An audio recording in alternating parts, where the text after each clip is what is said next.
အားလုံးပဲမင်္ဂလာပါဒီနေ့မှာလည်းစိတ်ဝင်စားဖို့ကောင်းတဲ့အကြောင်းအရာတစ်ခုကိုပြောပြမယ်။ဘာအကြောင်းအရာလဲဆိုတော့ဂမ်ဘီယာတစ်ကွင်းကိုရရှိပြီးတဲ့နောက်ပိုင်းမှာစီးပွားရေးတော်တော်လေးအဆင်ပြေတိုးတက်သွားတဲ့လင်မယားနှစ်ယောက်အကြောင်းကိုပြောပြပေးမှာဖြစ်ပါတယ်။အခုလိုမျိုးစိတ်ဝင်စားဖို့ကောင်းတဲ့အကြောင်းအရာတွေကိုနားထောင်နေတယ်ဆိုရင်တော့ကျွန်တော်ရဲ့ channel ကိုလည်း like share subscribe comment စသဖြင့်ကြိုက်နေတဲ့ရာပေးခဲ့နိုင်ပါတယ်။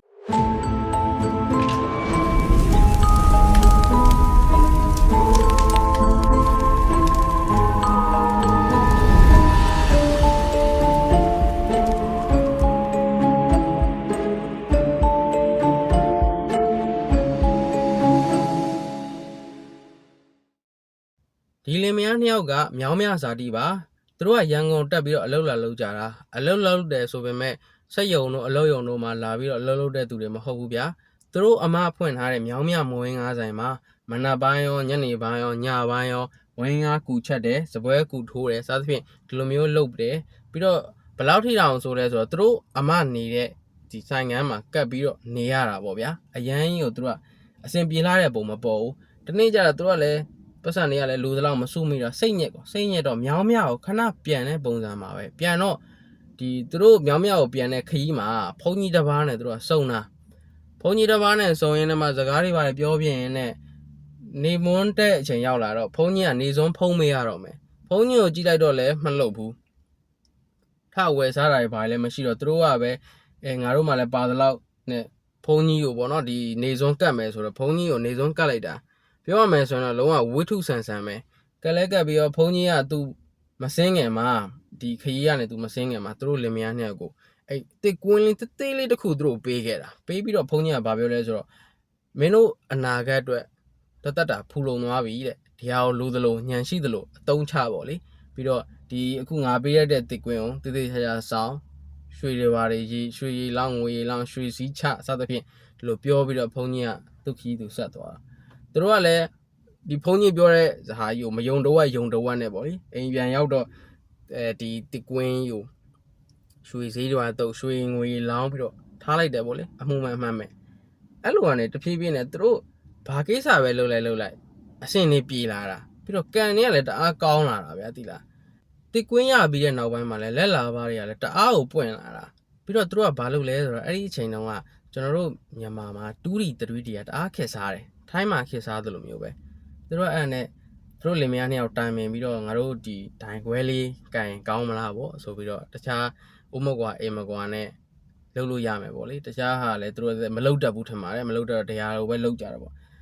့အဲ့လိုလွန်ရင်နဲ့သူတို့ကတဖြည်းဖြည်းနဲ့တိုးတက်လာတာဗျတိုးတက်တဲ့ပုံစံကလည်းဒီ 2D 3D နဲ့ဆိုတော့တိတ်တော့လည်းမကောင်းပေါ့လေနော်ဒါပေမဲ့ထားပါတော့သူတို့ကလည်းဒီအလုံးနဲ့အဲ့ဒါနဲ့ဒိုင်ခွဲလုံနေရင်နဲ့မှတဖြည်းဖြည်းနဲ့သူတို့ကကြီးပွားလာပြီးတော့နောက်ဆုံးသူတို့ရဲ့တင်တဲ့ဒိုင်ကြီးကိုယ်တိုင်ပြုတ်သွားတယ်ဒါပေမဲ့သူတို့ကမပြုတ်တဲ့အပြင်တဖြည်းဖြည်းနဲ့တိုးလာပြီးတော့အဲ့ဒီဒိုင်ကြီးရဲ့ customer တွေကိုသူတို့ရှေ့ရောက်လာပြီးတော့အကုန်လုံးသူတို့ကဒိုင်ကြီးဖြစ်သွားပြီးတော့ဘယ်လောက်တောင်စိုးလဲဆိုရင်အဲ့ကပိုင်ယာဆိုင်ယာတွေကိုသူတို့ကပေါင်းနိုင်တဲ့အထီကိုဖြစ်သွားတာသူတို့အိမ်မှာဆိုကြည့်လိုက်စိုက်ကယ်တွေအများကြီးပဲရန်ကုန်မှာစိုက်ကယ်မစီးရအောင်ဆိုသူတို့က license မှာကင်ပြီးတော့စီးတာအဲ့လောက်ထိဖြစ်တယ်အိမ်မှာဆိုရင်အပေါ်ဆက်အောက်ဆက်မီးပြတ်တယ်မလားမီးပြတ်ရတယ်ကိစ္စမရှိဘူးသူတို့ရှိမှ inverter ရှိတယ်မီးစက်ရှိတယ်အဲ့လောက်ထိကိုသူတို့ကချမ်းသာသွားတာတဖြည်းဖြည်းနဲ့မြောင်းမရဘက်မှာလဲလယ်တွေဝယ်အိမ်တွေဝယ်ဒီရန်ကုန်မှာဆိုလဲအိမ်တွေဝယ်ဆိုင်ခန်းတွေဝယ်ဆိုင်ခန်းတွေဆိုမှလမ်းမတန်းမှာရှိတဲ့ဆိုင်ခန်းတွေဝယ်တာငှားစားပြစ်တာအဲ့လိုမျိုးတွေတဖြည်းဖြည်းနဲ့သူတို့ကစီးပွားရေးတက်လာတာသူတို့ကစီးပွားတက်တဲ့အကြောင်းကိုလည်းသူတို့ကပြောပြတယ်မချန်ထောင်းလူတိုင်းကပြောပြတယ်ဒီတစ်ကွင်းညောက်ငါတို့ကစီးပွားတက်တာငါတို့လင်မယားနှစ်ယောက်ကလာတော့လုံးဝ0သူတို့ကပြောပြနောက်ပိုင်းသူတို့လည်းဒီလိုမျိုးဥပဒေနဲ့မလွတ်ကင်းတဲ့အလုပ်တွေကိုသူတို့မလုပ်တော့ပဲနဲ့အဲ့လိုမျိုးအိမ်တွေဝယ်တယ်ကားတွေဝယ်တယ်အဲ့ဒီဟာတွေကောင်းကောင်းဝယ်လှုပ်ရှားပြီးတော့အဲ့လိုကောင်းကောင်းဝယ်လှုပ်ရှားလေသူတို့စီးပွားရေးပိုတက်လာလေပဲသူတို့ပြောပြတာကငါတို့ဘာမှမလုပ်ဘဲနေတဲ့နေ့တွေဆိုရင်တော့တဲ့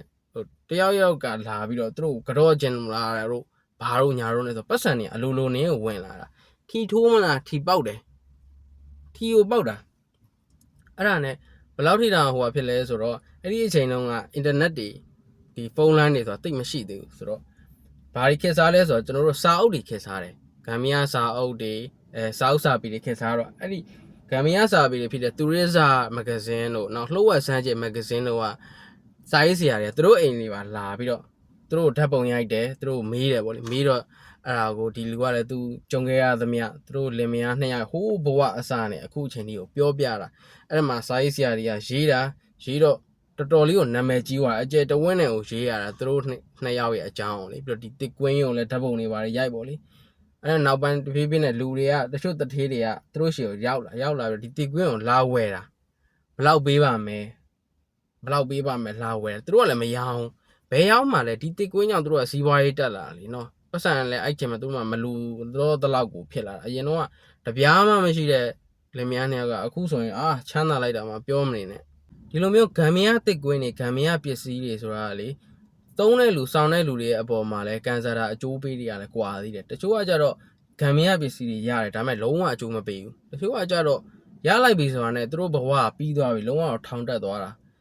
အခုကကျွန်တော်ဒီအကြောင်းကိုပြောပြဖို့အတွက်အစီအစဉ်မရှိဘူးဒါပေမဲ့ဒီနေ့ YouTube မှာဝိဇာတစ်ကွင်းဆိုပြီးတော့ series တစ်ခုကိုတွေ့လို့အဲ့ဒါဆိုရင်တော့ဒီအကြောင်းလေးငါပြောပြအောင်မှာပဲဆိုပြီးတော့စိတ်ကူးရှိလို့ဒီနေ့ညပြောပြတာဖြစ်ပါတယ်အားလုံးကိုကျေးဇူးတင်ပါတယ်ထပ်ပြီးတော့ပြောချင်ပါတယ်အခုလိုမျိုးပရာလောကနဲ့ပတ်သက်ပြီးတော့စိတ်ဝင်စားဖို့ကောင်းတဲ့အကြောင်းအရာတွေနားထောင်နေတယ်ဆိုရင်တော့ကျွန်တော်ရဲ့ channel ကိုလည်း like share subscribe comment စသဖြင့်ပေးခဲ့ဖို့အတွက်မမေ့ပါနဲ့เนาะအားလုံးကိုကျေးဇူးတင်ပါတယ်ဘေးရန်နေရကင်းရှင်းကြပါစေ